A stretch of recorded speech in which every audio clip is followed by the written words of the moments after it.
The title of the Lord's message today is A Father's Love, and we will be reading under the book of Luke 15:11-21. Then he said, a certain man had 2 sons, and the younger of them said to his father, Father, give me the portion of goods that falls to me. So he divided them his livelihood. And not many days after, the younger son gathered all together, journeyed to a far country, and there wasted his possessions with prodigal living. But when he had spent all, there arose a severe famine in the land, and that he began to be in want. Then he went and joined himself to a citizen of that country, and he sent him into his fields to feed swine. And he would gladly have filled his stomach with the pods that the swine ate, that no one gave him anything. But when he came to himself and said, how many of my father's hired servants have bread enough and to spare, and I perish with hunger? I will arise and go to my father, and I will say to him, Father, I have sinned against heaven and before you, and I am no longer worthy to be called your son. Make me like one of your hired servants. And he rose and came to his father. But when he was still a great far off, his father saw him and had compassion. And he ran and fell on his neck and kissed him. And the son said to him, Father, I have sinned against heaven and in your sight, and I am no longer worthy to be called your son. Let us bow our heads and pray. Dear Heavenly Father, we come before you today in the name of your Son, our Lord and Savior, Jesus Christ. Dear Lord Jesus, thank you for the many blessings that you have given us. Thank you for always being with us, O Lord Jesus, for the guidance and the protection that you give us. And dear Lord Jesus, speak to us once again. Open our hearts to receive your message, and by your Spirit, give us the understanding. Thank you again, Lord Jesus. We love you, we praise you. In Jesus' name, amen. Again, happy Father's Day, men, dads. The role of the father is especially important in the Christian family, as he is seen as the central figure and the role model and the source of strength for his children. Fathers are portrayed in the Bible as good and bad, wise and foolish, kind and jealous, but their role in the family is key. Now here are a few words from many Christians long ago. From Billy Graham, a good father is one of the most unsung, unpraised, unnoticed, and yet one of the most valuable assets in our society. Max Lucado, Christian author, I was raised in the greatest of homes, just a really great dad, and I miss him so much. He was a good man, a real simple man, very faithful, always loved my mom, always provided for the kids, and just a whole lot of fun.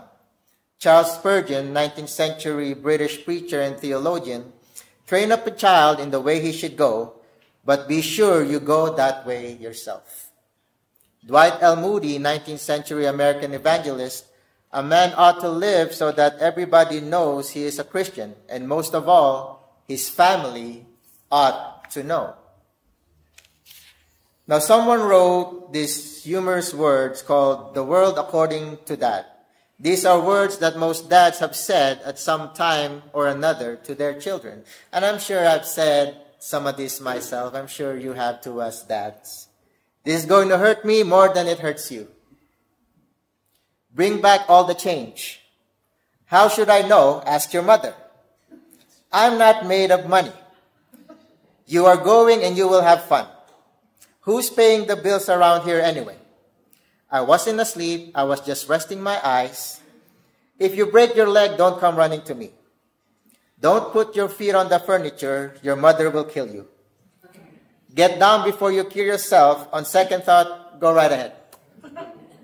Quit playing with your food. Be quiet. Can't you see that I'm trying to think? Why? Because I said so. If you don't quit, I'm going to call your mother. You better get the junk picked up before your mother gets home. Just wait till you have your own kids. Sounds familiar? Yes.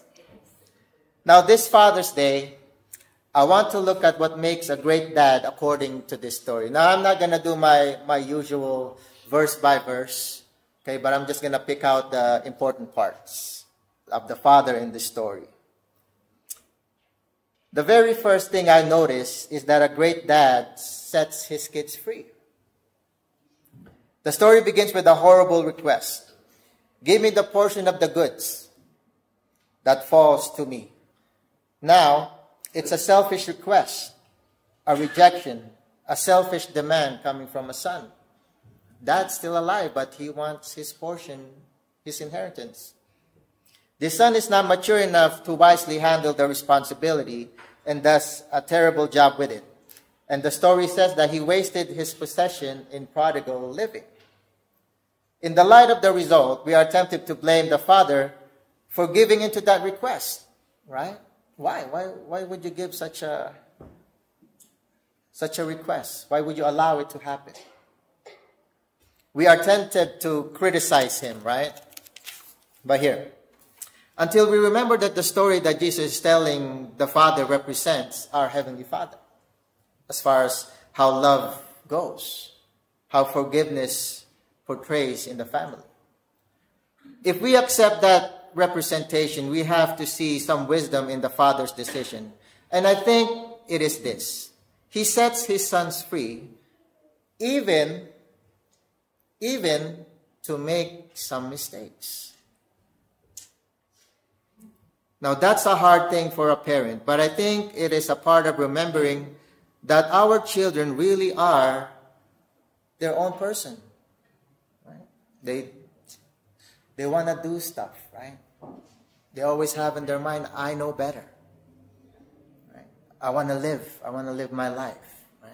When they get to that age, I want to be my own person. That's a hard thing for a parent. Able and responsible for making their own decision, and that even though we do our very best to guide and to teach them, there comes a time when we must set them free. We must set them free. You see, there is always a lesson in every decision, right? There's always a lesson in every decision that we make. And our children, they need to make that too. They need to make the right decision and learn from the wrong ones. The second thing I notice is that a great dad never stops believing. If you notice in verse 20, he was still a great way off, but his father saw him. Now that tells me that he was watching. He was hoping. He was believing that at one point his son would come back, would come home. He would come home to a loving home that the father had worked so hard to create powerful enough that he would come back. After realizing that there's really not much out there in the world for the son, that, my father loves me, I love my home, I'm going to go back. I'm going to go back. As the scripture says in verse 17, he came to himself and returned home. After his prodigal living, some senses came, right? After some mistakes, he learned some lessons. Now, for some, this might be tough. Perhaps your relationship has been strained and there is a great distance between you and your child. But don't give up. Don't stop believing. You see, your child can never go so far that they are far from underneath God's care and God's love. God will always bring them back. Take responsibility for whatever part you played in the breakdown of that relationship and keep believing that it can be restored. You see, it's never too late. See, the next thing is that a great dad lets himself feel. Right? Lets himself feel. In verse 20, and he arose and came to his father, but when he was still a great way off, his father saw him and had compassion, and ran and fell on his neck and kissed him. Again, this was a selfish request. A selfish request. But look how the father felt. Look how, put yourself in the father's position. You see, this is packed with emotion. There is compassion, there is excitement, there is exuberance, and there is physical affection. There is compassion instead of condemnation, and I think this comes because the father truly did set his son free. He did set his son free. See, because the father wants his son to learn, to mature, to learn a lesson. And again, there's always a lesson in life. He did not harbor bitterness He did not greet his son with harshness, even though the son comes back understanding that he had rejected his father, as mentioned in verse 21. It says, the son said to him, Father, I have sinned against heaven and in your sight, and I am no longer worthy to be called your son. So guilt sets in, right? After the lessons learned, guilt sets in. He returns. See, the father responds with compassion instead of condemnation. This father lives in the present, not nurturing the hurt of the past, but instead focusing on what is true today, which was this. This son of mine was dead and is alive again. He was lost and he is found. So he's not focused now on what happened. He's just happy that the son has returned. Our next part, 22 to 32. But the father said to his servants, bring out the best robe and put it on him, and put a ring on his hand and sandals on his feet, and bring the fatted calf here and kill it, and let us eat and be merry. For this son of mine was dead, is alive again. He was lost and is found, and they began to be merry. Now his older son was in the field, and as he came and drew near to the house, he heard music and dancing. So he called one of the servants and asked what these things meant. And he said to him, your brother has come, and because he has received him safe and sound, your father has killed a fatted calf. But he was angry and would not go in. Therefore his father came out and pleaded with him. So he answered and said to his father, lo, these many years I have been serving you. I never transgressed your commandments at any time. And yet you never gave me a young goat that I might make merry with my friends. But as soon as this son of yours came, who has devoured your livelihood, with harlots you killed a fatted calf for him. And he said to him, son, you are always with me, and all that I have is yours. It was right that we should make merry and be glad, for your brother was dead and is alive again, and was lost and is found. What a response from the father, right? Now in this line, compassion is together with excitement and exuberance. The father runs to meet the son. Now remember, the father does not know yet how the son is feeling. Right? Put yourself in the father's position. He doesn't know. All he saw was the son was right there. He could be coming back for more money. He could be coming back unrepentant. He could be coming back completely unchanged. See, the father doesn't know yet. Right? All he knows is that his son is coming up the path, but he doesn't wait. He doesn't wait. He doesn't need explanation. He doesn't believe the worst. He runs to his child. Now, some of you fathers may need to do the same. Show our kids how excited we are in them. Show them our love, believe the best, and run to meet them in their lives. You see, this father shows his love with physical expression. He hugs and kisses. Now, dads, our kids need this. They do. Regardless of how old they are, they still need this. They need dads that will wrap their arms around them and gently demonstrate their love through positive and affirming touch. It's not enough just to say, I love you. Yes, even when they are old enough to leave home. Even when the times comes when we set them free. They still need that loving affection. The story continues with the father's instruction.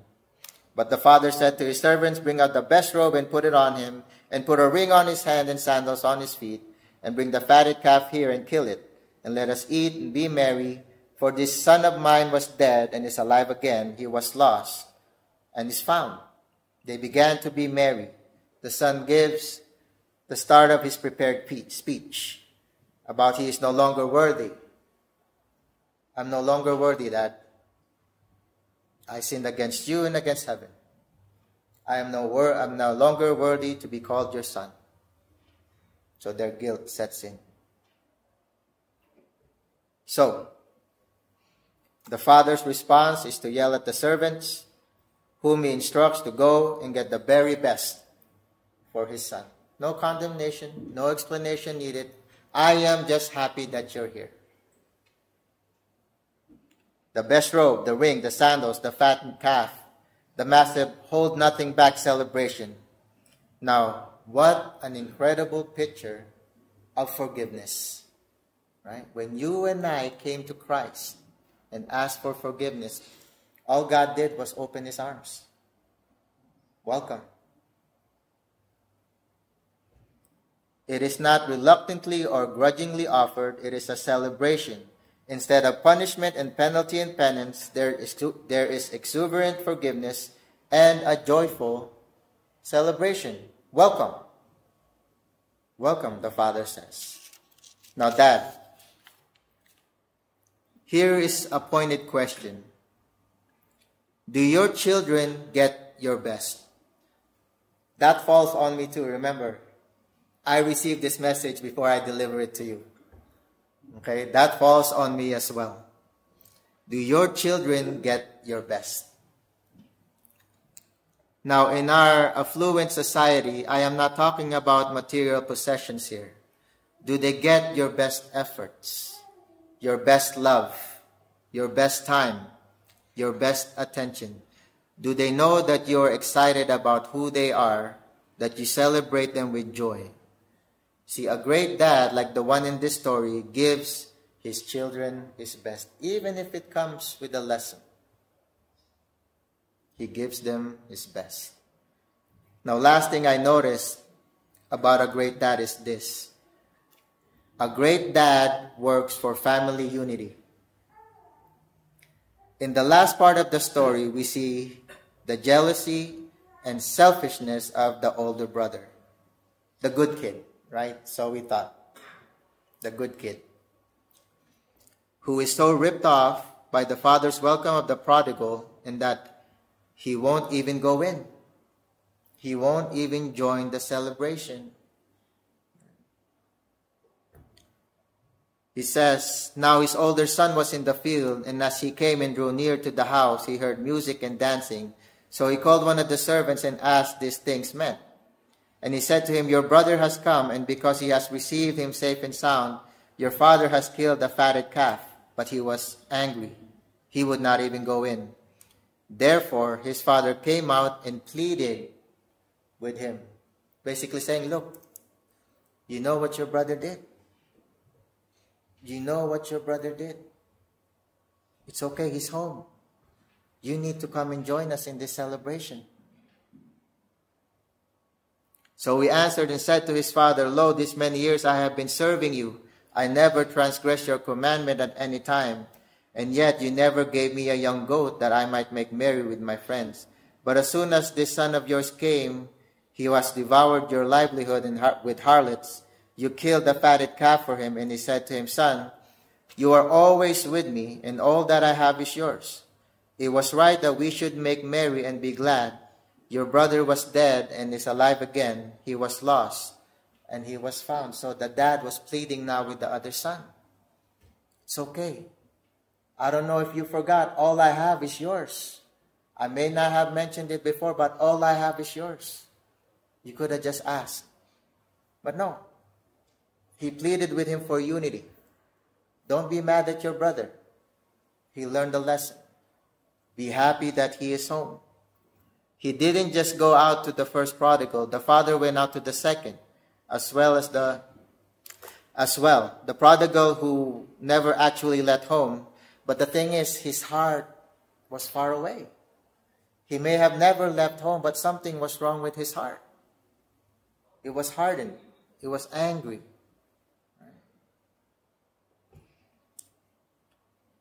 He pleaded with him. He talked and listened and tried to help the older brother understand how important it was to celebrate. His actual words are significant, and he said, son, you are always with me. All I have is yours. Everything that you see is yours. So don't get mad at your brother. All this is yours as well. It was right that we should make merry and be glad. Your brother was dead and is alive again, was lost and is found. He's home. Be happy as well. He reaffirms his love and dedication with his older son, and that everything I have is yours, and then introduces his perspective on why they must celebrate. Now, I'm sure it was difficult. It was a difficult confrontation, right? Trying to be in between two siblings. But through it, we see the father working for family unity. No division in the household. That's what the father was working for, unity. Now, in conclusion, for those of you who are fathers, my prayer is that you would find something encouraging and something challenging in this story. Remember, we're not perfect. We will make mistakes. We will make mistakes. Something challenging in this story that would help you to be the better father that God desires you to be. After all, that is the goal. Dads, we have a role. We have a role in the household. For those of you who are not fathers, I want to encourage you to take something out of this story that you see or have seen in your father. And if you are able to pass that along as a word of thanks or encouragement to your father, let them know. Let them know that everything you see is appreciated. Some of you, I know, find this a hard day because either you didn't have a father or you had difficult experience with your father. To you, I give this encouragement. The parable is actually about God and us. And no matter what your experience of earthly fathers, the father in the parable is the picture of who God is to you as your heavenly Father. God is not like the father in your mind. He is like the father in the story. And he wants you to know him like that. Loving, forgiving. All that I have is yours. Just come home. That is our Heavenly Father. Now, one final thing. Now, this is one question for the moms. Okay? This is one question for the moms. How do you empower your husbands to be the kind of father in the story? That is a question that I give to you to reflect on, to discuss with one another, and to prayerfully seek an answer. Remember, family unity. Now, before I ask the fathers to come up, our guest from the Philippines, Pastor, would like to say a few words of his ministry in the Philippines, and then, we'll do our routine, call the fathers up here, and they will receive their gifts. Pastor, you're up.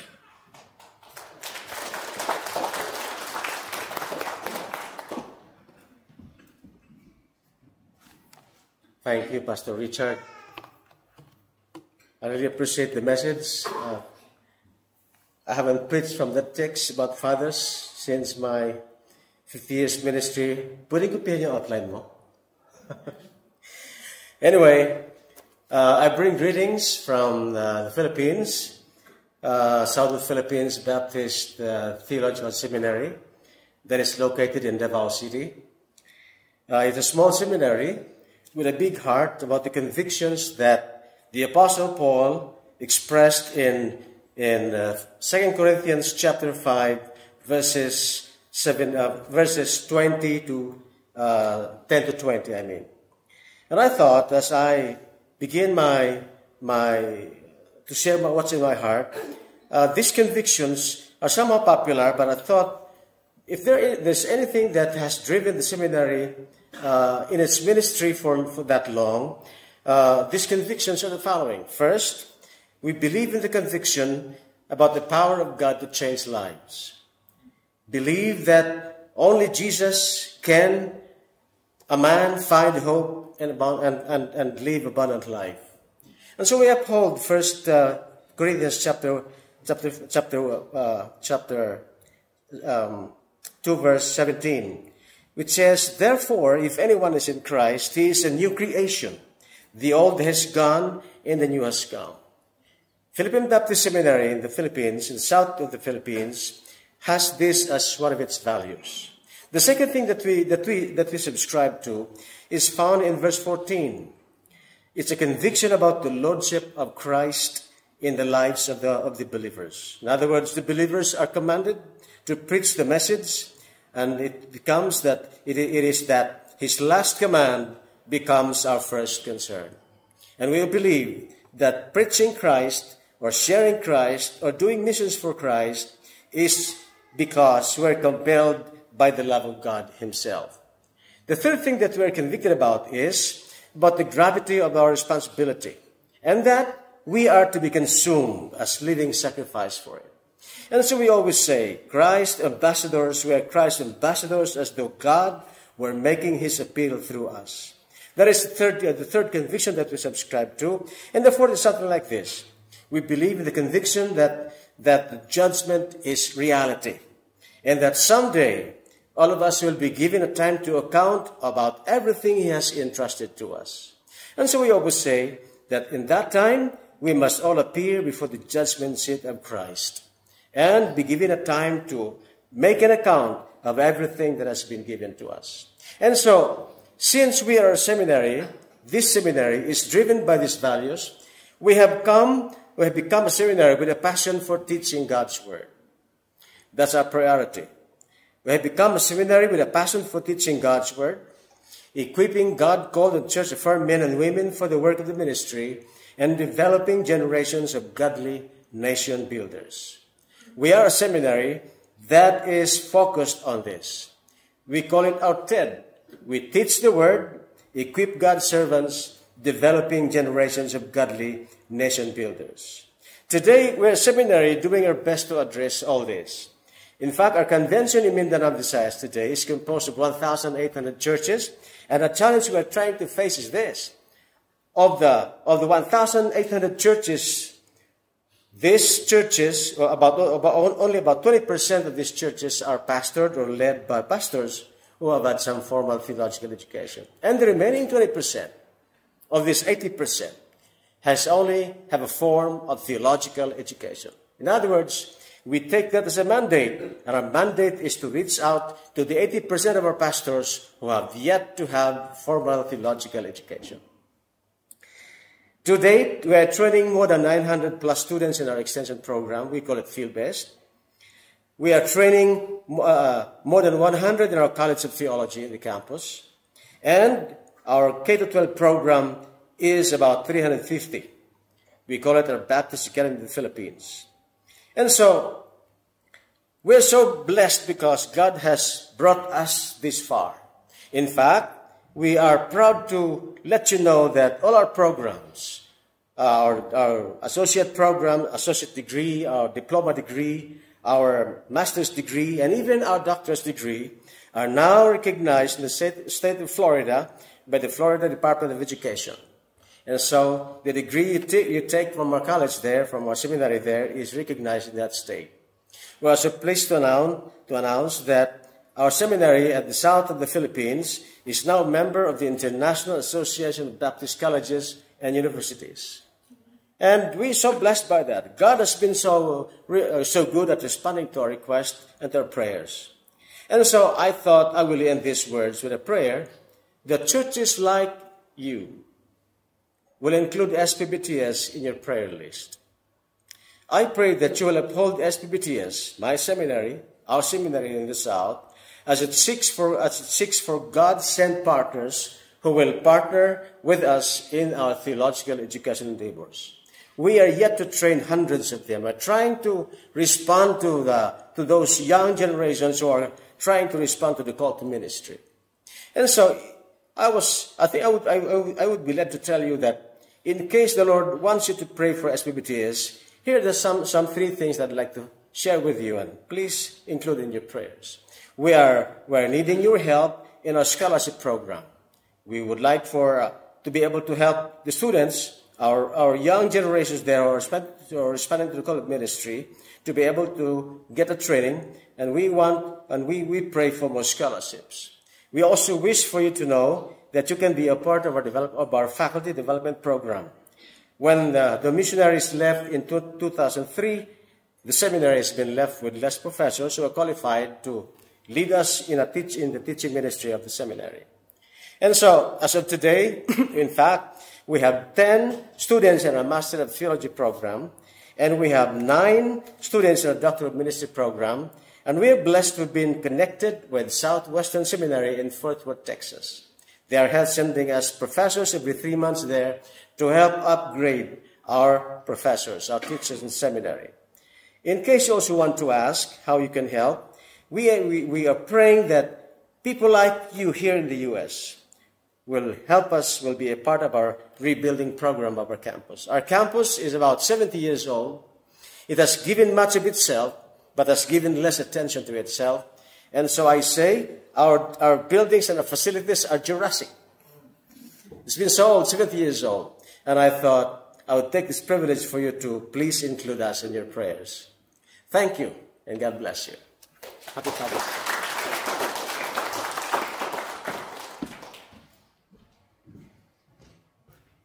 Well, thank you, Pastor, for sharing your story. But, we make it a habit here when you ask for a prayer. We tend to have busy lives, so we're going to do that right now, okay, before we exit the door and forget what we're supposed to pray for. Okay, church, please pray with me. Dear Heavenly Father, we just want to thank you for our pastor who came up today and told us the story of the willing hearts in the Philippines, oh Lord Jesus, that are willing to learn your words, to preach your message. And dear Lord Jesus, we just pray for your guidance, for your hands, for your heart, to be with them, to continue to be with them, oh Lord Jesus. And dear Lord Jesus, we know that you hear each and every prayer that is lifted up to you. And dear Lord Jesus, we just pray for the churches in the Philippines. Thank you so much for all you've done. We love you, we praise you. In Jesus' name, amen.